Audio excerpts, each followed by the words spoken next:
Hello everyone, how are you doing? This is MD Tech here with another quick tutorial. In today's tutorial, I'm going to show you guys how to increase the font size on your Windows 11 computer if you want to make the text larger. So without further ado, let's go ahead and jump straight into it. So all you have to do is open up the search menu, type in settings. Best result should come back with settings. Go ahead and open that up. And on the left side, you want to select accessibility. And now on the right side, you want to select text size up at the top. You can adjust this little scroll bar if you want to make the text larger or smaller, and then you would select apply to save the change. And that's pretty much it. And then if you want to go back to default, you can see the percentage increase by scrolling it to the left or the right.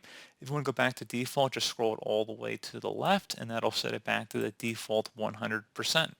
And then you would select apply to save that, and you'd be good to go. So pretty straightforward process here, guys. I do hope I was able to help you out, and I do look forward to catching you all in the next tutorial.